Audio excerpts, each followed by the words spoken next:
All right. Hello, everybody.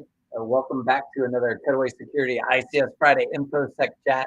I'm probably here talking by myself, but that's okay. If you are out there on LinkedIn, YouTube, join. If you join, say hello. Let me know you're out there. It's good to be back. You can see right now I'm kind of distracted. I started the music a little bit late, but I got my Hack RF up and running, and I'm waiting for planes to fly over, but it looks like some of the local aircraft have stopped. I finally realized that I could actually listen in on them, and that's why I've got my headset in. And hey, Wes, how you doing? Good to see you. I'm glad you can join us. But I got this working, and I just realized that I wasn't hearing anything because I forgot to put the. I don't have a speaker. It doesn't have a speaker internal, so I've got to put my headset in. So that's what I'm doing right now. I'm connected. Supposed to be listening to the radio, but all right, I'm not going to troubleshoot it here. It looks like I changed modes somehow. That's unusual, but that's okay. We'll figure it out later. I'm going to play with that, and that's the reason why I got this up and running. I just flashed it today, just so everybody knows. I've got the Hack RF, which was developed by Great Scott Gadgets. Mike Osmond developed it. I have updated the firmware so that it's running the Mayhem firmware. It was originally running the Havoc firmware, but that has doesn't look like that's being supported anymore. So I'm kind of excited. I've seen a lot of people throwing around the flippers. I want to get one, but some of the modules right now, some of the extra peripherals aren't available. So I think I'm going to hold off maybe. But at the same time, I've got this. I want to remind myself what this can do, see if we can capture, go out down to the marina and see what we can do there. See if we can locate some boats after looking at some of the stuff, watching some of the stuff at the DEF CON about maritime. It's certainly one of the things that I want to check into and look at that. Just like the airlines or the aircraft flying overhead, you can get the boats on the water. And so the Mayhem is set up for that. But yeah, so that's what I was just doing. That's what I was kind of geeking out over this morning. But it's good to be back. Like I said, Wes, let me know what you're doing in the chat. Let me know what you did this week. Someday we need to get you to jump on here and let us know. So maybe you'll think about joining us with your video on the StreamYard, and we'll join you in. So, but it's good to see everybody, and I'm glad to be back. Let's kind of look over the agenda a little bit. The reason why, I was gone for 2 weeks. I was out traveling. I was doing the SANS ICS 410 teaches, went to a couple different locations, and I taught some really, really good, interesting people. It's always interesting to meet people that are actually doing things and implementing things. And one of the so the first team that I went out to, I don't want to call them out by name, either of them, but what I'll do is I'll say that the first group is a group of 10 people, and it was the organization made a good choice. We had a diverse class. We had people from the networking team. So we had they had 2 or 3 individuals that were coming over to the networking side of the control network. They were in the corporate side, and they've come on board with a team. They picked some of their best and brightest and brought them over to the team to assist with the control network. And so they were there to learn some of the concepts and understand what the control environments were going to expose them to, which they're already getting a crash course in, because that organization is heavy in the control environments. We also had an information security team, got to hang out and work with them a little bit. And then we had kind of 2 different team members, 2 groups of team members from the control side. So first was a process engineer with about 30 years of experience with control environments, specifically focused on safety, integrating with government organizations. And we talked about very specifically about how changes to the environment, whether they're patches, whether they're configuration changes, they required recertification of that full process. In other words, it wasn't their whole environment, but definitely that whole process. Just a simple modification forced them to shut down that process and actually have somebody brought in, and then they would go through and check everything. And certainly, I hope that they make things a little bit more dynamic around that. Not necessarily needing to recertify for every change, but at the same time, the public safety was heavily involved in this, and so it did make sense that this was a part of it. And the government is definitely the local government there was definitely interested in making sure things were safe for the people that were using that, affected by that process. And then we also had the people that were making the process happen. In other words, designing new processes, coming up with new radio technologies, and integrating. Where I listened on several conversations where they were using P2P, a precision time protocol, P2P, and how they had to troubleshoot that, both get it implemented so the process worked correctly and effectively, but also the fact that some misconfigurations of the protocol bled into certain parts of the project that or process that hadn't anticipated those communications, and it brought a part of their stuff down. And they had to do some troubleshooting, some network troubleshooting, and testing around that. So that was pretty interesting. Looks like Wes is letting us know what happened in his week, and that's pretty awesome. Finishing up an ICS assessment, doing some network diagrams, but really had to do a lot of digging into the radio communications. Oh, nice, man, Wes. You and I just need to hang out a little bit more because you're doing stuff that are near and dear to my heart. So I'm glad you're doing some of the radio stuff. Oh, nice. Yeah. So looking at the YouTube stuff associated with some of my radio communications. Yeah, and I've got several of them out there. And both from a SANS ICS, I gave a SANS ICS talk. I think it was a SANS Dragos Disc Conference. Gave a talk there. Gave a talk at Wild West Hacking Fest on how to use a Universal Radio Hacker as well, URH. And so radio is near and dear to my heart. But as much as I like to grab packets, as much as I like to use the HackRF to do that, my default for doing assessments and reducing risk really quickly is just getting the operators to show me what their configurations are, and we can talk about how to improve that. In other words, I would love to, hack into stuff and inject packets, grab the packets out of the air, decode them, determine whether or not they are encrypted, start injecting into that stream, that communication stream.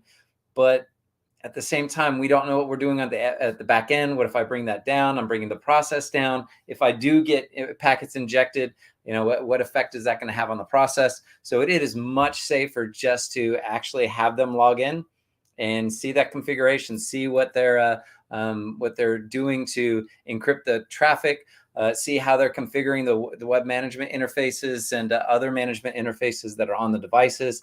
That is super effective. But sometimes they need to know that we can capture, and we're always going to be able to capture. We're always going to be able to do denial of service. But certainly, it's one of the other truths around the radio is that those radios will accept information from us. They're public networks, and we can inject. And sometimes people need to be convinced of that. So having those skills, Wes, is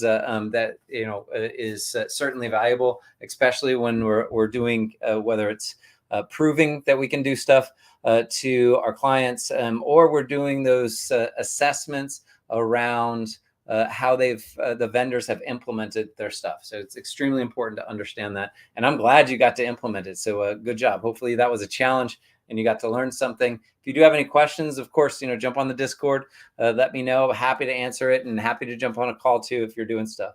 So Yeah, and so I did the teaches for the past 2 weeks. That's why we've been gone. I mean, dynamic training environments. I also flew back. One was on the East Coast, one was on the West Coast.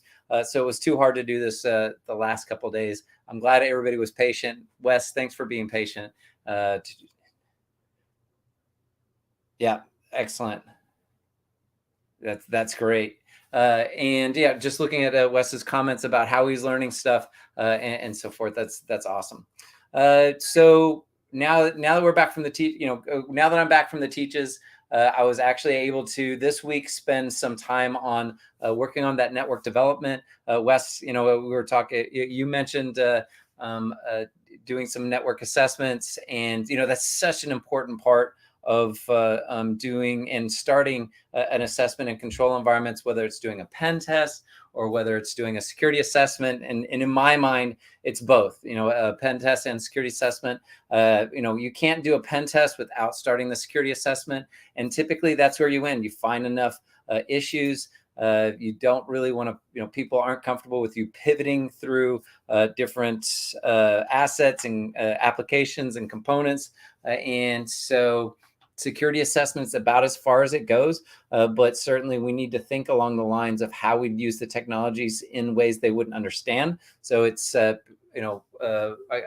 do like the thought process around it being a pen test rather than a security assessment, but certainly we have to understand that we're not pivoting like we do in corporate environments, not without some extreme permission. So to help people understand that, I was spent the week working on the ICS 613 network monitoring lab development. And that was a challenge. That was a challenge. I'm trying. I do so many things by myself in my own mind. I look at Wireshark. I do things with T-Shark, and I script things up. And just my process putting my process on paper, so that I try to be methodical around it, so that I'm consistent. But putting it down on paper and writing it so that it made sense to other people. We'll see if I accomplish that. I think I did a good job. I'm going to be putting out to a few people that have asked to take a look at it.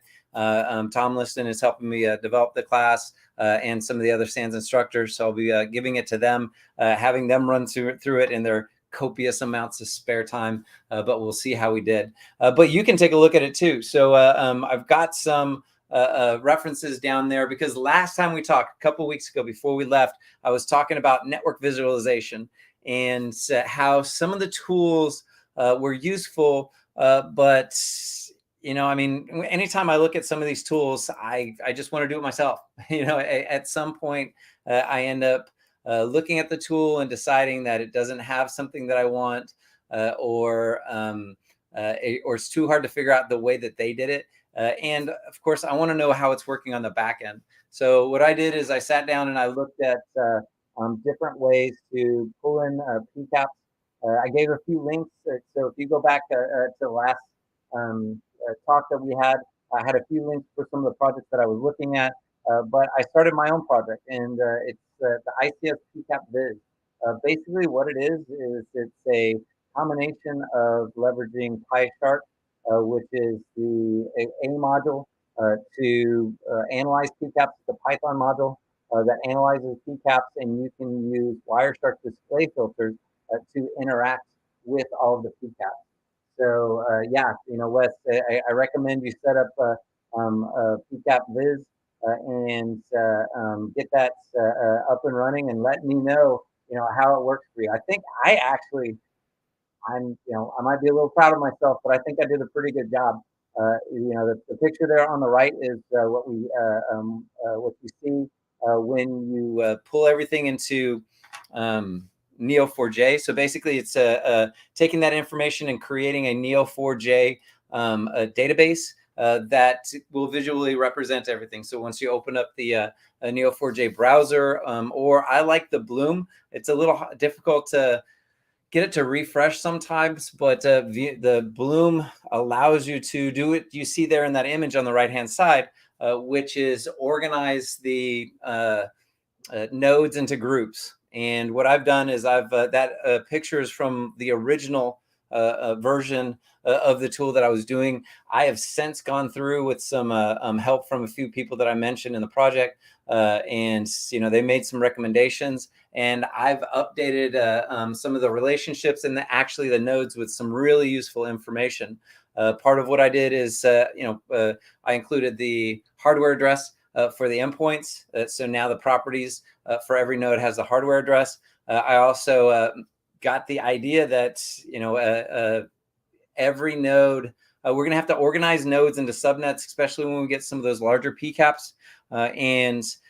So one of the ways that we can do that is that I created properties for the subnets for the IPv4 addresses. I labeled those basically subnet Alpha, Bravo, and Charlie for the different octets of the subnets. Now we can search on each one of those, and what you'll do is go into the Neo4j kind of searching mechanism that's provided by the browser and by Bloom, and you can search on those different properties, identify those specific subnets, and then you can start grouping them like you see in the image right there. You can start grouping them, and my goal is to make a network diagram. Right. So hopefully and I've been using the Plat1 PCAP that a lot of different people use for the example of an ICS environment that's been available on the internet for coming up on 10 years now, I think. But it works really well for that. I've tried it on another one, the SANS Holiday Hacking Challenge PCAP from 2013. And it works really well, calling out all of the nodes on that as well. So far it is accomplishing what I need, which is what I initially desired was which was to create network diagrams. The other things that we have going on there is if you look at the development branch, Wes, and certainly I hope that you can give some feedback there as well. Is coming out of the lab development, I was writing PyShark scripts. In what those are is they're in the dev branch. There's a script directory now. I'm about to merge it into the main branch, but those are just some quick scripts to pull out useful information. I think of it as generating target lists. First you have to do your analysis of what's in there. So it's a matter of gathering that information to do deeper analysis. As an example, one of the scripts just goes through and pulls out the high-level protocols that are associated with the packets. So now if you've got Modbus in there, if you've got Ethernet IP with SIP, Profinet, stuff like that.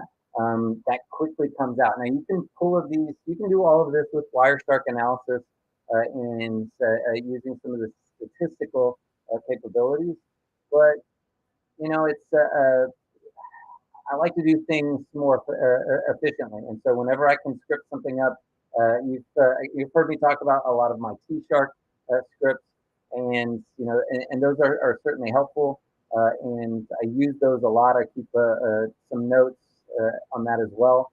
But anytime I can automate things and get to data a lot faster, certainly that automation is extremely important.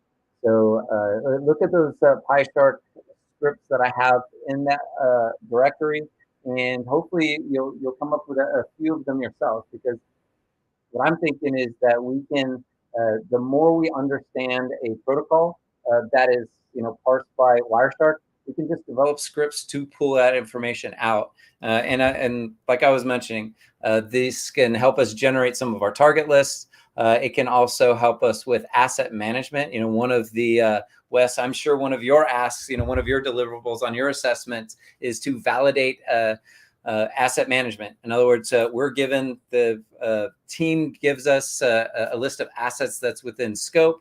That, and we have a more than likely a target range for the IP addresses, and they want to know, are we seeing, do we have everything documented? Is there any shadow IT? Are there any rogues on the networks? And so there's that validation is typically one of the deliverables that we have on there. Yeah, Wes says, yeah, I've been learning a lot of Visio, working pure network engineering. Looks awesome. Yeah, the Visio diagrams are awesome. I mean, Microsoft did Excel right, and they did Visio. So it's extremely important for us to kind of validate some of that stuff, validate that information, whether it's the assets on the network diagram, or as Wes said, asset management. Validating asset management is important. So the more that I can script that up, and to get that list of information, certainly when we write a script, we can create those from the information we're gathering. We can create those spreadsheets, comma separated values, CSV files. I always get it mixed up, but we can start leveraging our scripts to generate those and pull that information together. That way, we're not just doing it by hand, And while we can do it by hand, the more we automate this, the faster we are. We're always playing catch up. We never have as much time as the threat actors do, and we need to prioritize. We need to prioritize, and we need to automate as much as possible. And because actually, when you think about it, the threat actors are automating as well. So go out and check those out. I think I'm pretty proud of them. This is a step in the right direction, I think. And I'm really looking forward to some input from people that are doing this within the control network. Now, certainly this can be used in the corporate network as well, but I'm specifically focusing this on and making updates to support industrial protocols as we identify them and so forth. So let's see, man, I'm talking a lot. But we're just going to keep going. So thanks for keeping us on track, Wes. I really appreciate you adding to the conversation. All right, other stuff that was going on this week. One of the things that we confirmed and that's being put out there, and I'm really excited about, is the ICS Village. We are going to be supporting the S4 2023 CTF. Basically, what that means is I'm finally going to S4. It's been, oh my gosh, I actually think this will be my 10-year anniversary there, or 11. So the last time I was at S4, I was speaking. A gentleman named Atlas wanted me to give his talk, and so I talked and I gave his talk. It wasn't recorded. They recorded him the next day. It was a pretty controversial talk, and lots of stories about that. If you show up at S4 2023, I will make sure that we put that out there. But I'm looking forward to seeing everybody out there. I will be going to, as a part of the ICS Village, we're supporting the CTF. We're working on that right now. Basically, we're going to be working with the teams that are pulling all of those questions together, and we'll be hosting that. So hopefully we'll have some announcements around that as we're getting closer to that event in February. And yeah, it's going to be a lot of fun. So yeah, look forward to that. Look for more information about that. And if you have anything that, if you want to volunteer for events like this, certainly reach out to myself, reach out to Thomas Van Norman. This is, we're always looking for volunteers to help at different places. This is, ICS Village is a nonprofit organization. We need those volunteers to give their time, to give their thought processes. ICS Village actually has programs to help get those people some of their the technologies they need to do research, but we definitely need the people to support us when we're on site. This is pretty important. So I'm going to throw that up there too. Also, what Wes is doing is writing a ransomware playbook for OT environments. So that is. That's really important. I mean, there are so many. I'd really like to see that. It's while you might think that for those of you who are familiar with ransomware in the corporate environment, you might think that it's why don't you just use that playbook? Well, you can. And I think Wes would agree. We definitely need to learn the lessons around understanding, detecting when it's happening. So those things are going to be the same. The protecting our backups, considering Active Directory and so forth, those are going to be the same. But we also have to remember that within the control environments, Wes is going to be fighting the problems of what's critical and where is it located. There are so many, while we have the same types of file servers, we have the same types of configuration files and backup mechanisms, particularly in that level 3 environment. You have to add in all of the different standalone systems and think about that as a part of the problem.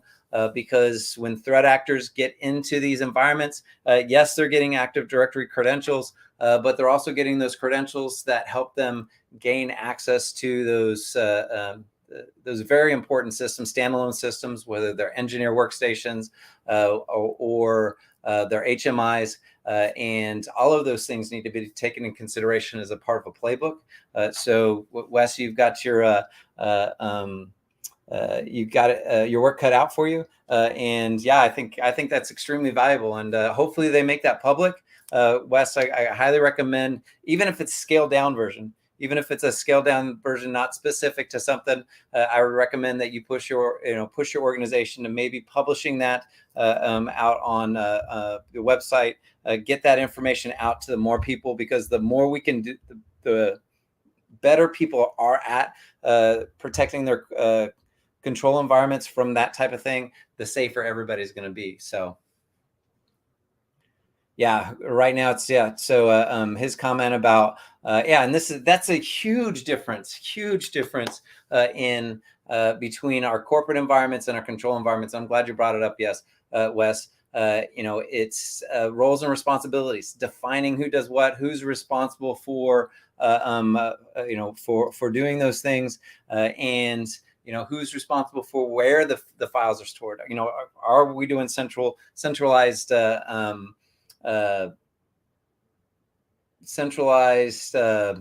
document management, and which is certainly where we want to be. But so those roles and responsibilities, who's responsible for things, that's going to be the biggest challenge. And at least identifying that and putting that out there is extremely important. I look forward to hopefully seeing that if you can get that out. Let's see. I was going to talk about the Nord pipeline, but you know what I was going to say?